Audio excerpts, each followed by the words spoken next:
네, 반갑습니다. 팽룡장입니다. 정말 진정한 조정이 진행되고 있습니다. 제가 실시간으로 차트를 보다 보니 패닉셀이 오늘 여러 차례 나왔고 김프도 0%에 가깝게 진행되는 걸 보니 1월의 조정과 비슷한 조정이 진행되고 있다는 생각을 하고 있습니다. 그렇다는 말은 모든 코인의 시총이 낮아지고 있는 상태면서 가격이 낮아졌으니까 엉덩이가 가벼워졌다라는 말이 되겠고, 이걸 반대로 해석해 본다면 이번 조정이 끝나고 반등장이 시작되면 3월에 있었던 잡코인의 폭등장과 4월에 있었던 메이저 장이 온 것처럼 알트장이 또다시 올 수 있다는 것을 알 수 있습니다. 이에 따라서 지금 상태는 어느 정도 현금화 수준을 유지하면서 버티시더라도 앞으로 조정장이 끝나고 반등장에 있을 수익을 먹기 위해서, 열매를 먹기 위해서는 지금은 기다리고 존버하는 과정이라고 생각을 해주시길 바랍니다. 자, 그래서 오늘 시간에는 지금의 암호화폐 하락이 어떤 식으로 진행되고 있는지, 그리고 우리나라뿐만 아니라 전 세계 소식들 제가 결합해서 설명드릴 예정이고요. 특히나 우리나라의 은신안을 재해석해 드릴 예정입니다. 그리고 마지막으로는 여러분들이 어떤 걸 조심해야 되는지 말씀드리도록 하겠습니다. 우선 오늘의 하락을 잘 설명할 수 있는 자료는 여기 보이시는 바이든 대통령의 자본이득세 2배 인상 추진이라는 기사고요. 여기 보이시는 자본이득세라고 하는 것은 주식 같은 투자 소득에 대한 세금인데 이것을 2배가량 인상하겠다라고 말합니다. 이에 따라 증시는 흔들린 게 당연한 거고, 여러분들이 투자하는 변동성이 큰 비트코인은 10% 가까이 조정이 나왔습니다. 제가 봤을 때는 이러한 말을 하는 게 이제 미국 내 경제 상황도 나아지고 또 코로나가 어때요? 백신으로 인해서 코로나 확진자 수도 잡아가는 추세에 있으니 주식 시장으로 향한 자금을 실물 경제로 돌리기 위한 정책이다 라고 생각이 들고요. 이걸 지금 하고 예전에 못했던 이유는 예전에는 실물 경제가 파탄이 났었으니까 못했던 거고, 지금은 모든 국민이 투자를 하고 투자에 관심이 많고 너무 과하게 투자를 하고 있는 상황이니까 어느 정도 시선을 실물 경제로 돌리기 위한 정책이 아닐까라고 생각을 합니다. 또한 여기에 더해서 그동안 진행했었던 무제한 양적 완화에 적자를 메꾸기 위한 세수도 어느 정도 고려가 되어 있다라는 생각을 하고 있고요. 이에 따라서 시장에 많은 공포가 형성된 상태에서 각종 커뮤니티에서는 퍼드 기사가 나오고 있는 상태입니다. 내가 길 가다 들었었는데 재무부 장관인 제닛 옐런이 캐피탈 게인즈, 여기 캐피탈 게인즈라고 하죠. 그 뒤에 텍스가 붙고요. 그래서 주식과 부동산에 대한 소득세라고 생각을 하시면 됩니다. 이러한 세금을 얼마나 높이 80% 가까이 늘릴 것이다 라는 것을 내가 길 가다 들었다라는 퍼드가 돌고 있습니다. 사실 장이 조용하다면 해당 기사는 무시됐겠지만 다들 아시다시피 지금 현재는 대조정장이 진행되고 있으니 두려움을 느낄 것이고, 이러한 뉴스가 사실로 오인될 수도 있습니다. 또한 앞으로도 이러한 뉴스, 퍼드 기사는 수없이 나올 거니까 속지 말고 사실만 따져라 라고 저는 여기서 정리를 드릴 거고요. 어제 뉴스로 은성수 위원장이 가상화폐 거래소 폐쇄될 수도 있다라고 말을 했었잖아요. 그리고 그 내용으로 거래소 승인을 빨리 받아라 라는 게 핵심이었지만 엄청난 피해가 나왔었죠. 김프가 거의 다 빠지는 현상까지 나왔었습니다. 근데 사실 이 은성수 위원장은 사실 사람들을 달래기보다 늘 경고하고 보수적인 말을 하는 걸 좋아하는 사람입니다. 과거에 DLF 파생 상품도 그랬었죠. 이 은행에서 투자한 8천억 원이 나중에 보니까 절반 가까이 손실이 난 상태가 있었습니다.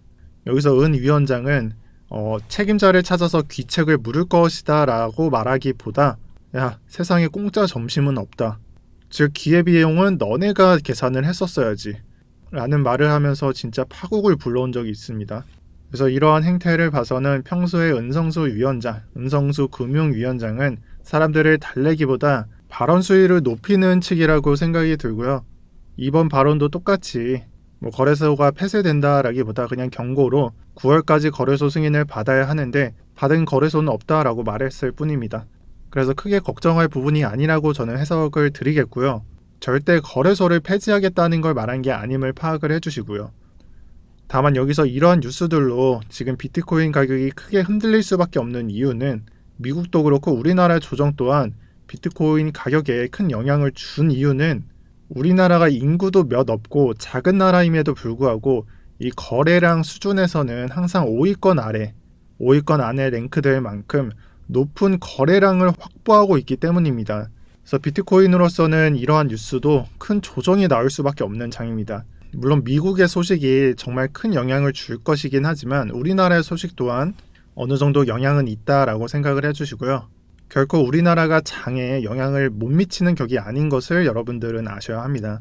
자, 그래서 해외와 우리나라의 비트코인에 대한 정세, 현 상태를 말씀드렸고, 그럼 앞으로 비트코인에 대해서 어떤 시선을 바라봐야 되고 비트코인에 대해서 어떻게 접근을 해야 되는지 말씀드리도록 하겠습니다. 자, 지금 보시는 자료는 15년도부터 21년도의 비트코인 자료입니다. 그래서 상승장을 시작할 때 우리가 크게 두 가지로 나눌 수가 있는데, 비트코인을 1000개 이상 보유한 고래들의 지갑 수입니다. 그리고 그 밑에 검정색으로는 비트코인의 가격입니다. 그래서 검정색 박스에서는 이 고래의 지갑 수와 비트코인의 가격이 커플링 되어서 올라가지만, 그 이후 폭등장 부분에서는 비트코인의 가격과 고래 지갑이 디커플링 되면서 움직입니다. 즉 이러한 이유는 고래들은 이쯤에서 거의 다 매도를 한다는 내용이 되겠죠. 그리고 두 번째로 알 수 있는 것은 이 구간이 끝나면 이 검정색 상승량과 비교 불가능할 정도의 상승량을 보여줄 수 있다. 이것을 알 수 있고, 지금도 똑같이 이 1구간으로 검정색과 그리고 비트코인 지갑수, 고래 지갑수가 평행하면서 올라갔지만 그 다음 나올 구간이 아직 조금밖에 진행이 되지 않았습니다. 즉 이 말은 고래가 지금의 가격을 끌어올렸지만 이후부터는 개인이 이끄는 장이 출현을 하게 돼서 이 구간이 끝날 때까지는 말도 안 되는 가격까지 올라갈 수도 있다라는 걸 말하고 싶은 겁니다. 물론 지금은 가격이 낮아지면서 하락인 것처럼 보이지만 사실 이 두 기간의 길이를 비교를 해본다면 지금의 기간은 한참 남았다라는 것을 알 수가 있습니다. 그래서 그렇게 빨리 종료되는 기간이 아닌 걸 알 수가 있고요. 따라서 이를 안다면 우리가 이 위치일 수도 있고 이 위치일 수도 있다가 되겠습니다. 하지만 지금 당장을 말하는 건 아니고 제가 매수 구간을 찾아야 하는 시기에 대해서는 이후에 말씀을 드리겠습니다. 자, 그래서 매수 시기를 찾을 때, 매수 구간을 찾을 때 지금의 조정이 언제 끝나는지를 알아야 되는데, 제가 이번 4월의 조정은 3월의 조정, 2월의 조정 중에 2월의 조정과 많이 비슷하다라고 생각을 합니다. 그러한 이유로는 이 하락 진행 와중에 양봉이 출현하고 이 양봉은 페이크였고 다시 조정을 받습니다. 그리고 2월을 보시면은 조정이 진행되는 와중에 양봉 그리고 페이크였죠. 그리고 조정을 진행하고 장대 양봉으로 극복을 해줍니다. 그리고 우리가 이 앞에 양봉이 안 나와서 제가 말씀을 못 드리겠지만 앞으로 멀지 않은 미래에 양봉이 출현하게 된다면 지금의 조정은 거의 끝났다라고 생각을 하셔도 좋습니다. 그리고 양봉의 경우에는 이러한 페이크 양봉이 아니라 이러한 장대 양봉을 한번 봐보시길 바랍니다. 이 3월에도 그랬고 2월에도 그랬습니다. 그리고 4월은 좀 조정의 깊이가 짧아서 제가 말씀드리기는 좀 그렇지만 그래도 양봉이 크게 나왔다라는 것을 볼 수 있고, 사실 해답은 멀지 않고 여기에 나와 있다라는 것을 볼 수가 있습니다. 우리가 투심투심하고 또 차트 하는데 비슷한 상황과 비슷한 고점에서 물린 것과 비슷한 하락률을 보인다면 대부분의 사람들이 느낄 감정이라고 하는 것은 다 똑같습니다. 여기 패닉셀이 나오는 부분도 있고 여기서도 패닉셀이 줄줄이 나오죠. 그리고 양봉의 희망을 주는 구간도 똑같고요. 사실 2월과 4월뿐만 아니라 3월에도 여기서부터 본다면은 거의 비슷한 방식으로 진행되는 걸 알 수가 있습니다. 그래서 해답은 여기에 있다. 조정 이후 차트가 어떻게 진행되는지는 여기에 있다. 제가 여러 번 반복드리고 있습니다. 아마 제 방송을 여러 번 들으시는 분들은 이 내용이 익숙하실 수도 있습니다. 제가 이 부분에 대해서 언급을 드리는 것은 사실 저는 이거 하나만 보고 있기 때문입니다. 이동평균선, RSI, MACD 사실상 참고만 할 뿐 가장 중요하게 보고 있는 거는 일봉상 양봉만 하나만 보고 있습니다. 저도 차트 그리는 거 좋아하고 아직 이런 식으로 그려서 아직 상승세가 안 깨졌다라고 말을 할 수도 있고 약간 좀 꾸며서 말해서 이걸 내린 다음에 어센딩이 진행되고 있다라고 말을 할 수도 있는 거고, 아니면은 선을 몇 개 더 그어가지고 여러분들한테 어떠한 게 진행되고 있다라고 말을 할 수도 있고요.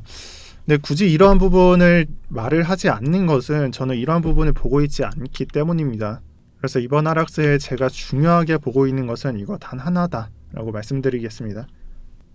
그리고 앞으로 장을 관찰하면서 여러분들이 조심해야 할 게 몇 개 있습니다. 이 업비트 차트를 띄워놓고 장을 계속 보다 보면은 차트가 저가로 계속 유혹하는 게 보이실 거예요. 달달하게 계속 여러분들을 꼬실 거다라는 말이죠. 해당 대사처럼 바닥인 줄 알고 사는 놈들 지옥 갈 거다라는 말이 될 수도 있고요. 근데 왜 그러한 이유가 일어나는지, 왜 여러분들한테 저가로 왜 계속 꼬시고 우리는 왜 꼬심을 당하는지 그 이유에 대해서 한번 생각을 해봐야 되는데, 알트코인이 가격이 급락했다가 급등하는 경우는 대부분 비트코인이 급락했다 급등하는 경우가 많습니다. 그리고 변동성이 크기 때문에 우리가 저가를 확인하고 거기보다 좀 더 높아지게 되면은 그 순간 유혹을 참을 수 없는 수준이 될 수도 있고요.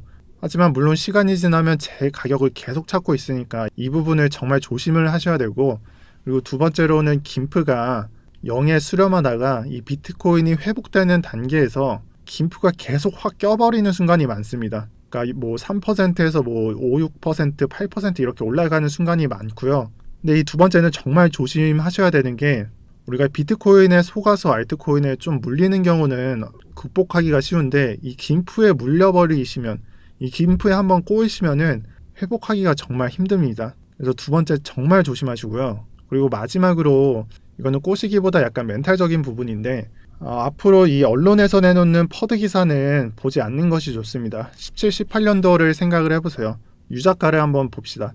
비트코인에 대해서 100회 무익하고 뭐 법적으로 금지할 것, 그런 것들로 계속 흔들어 놨었죠. 지금도 다를 게 없어요.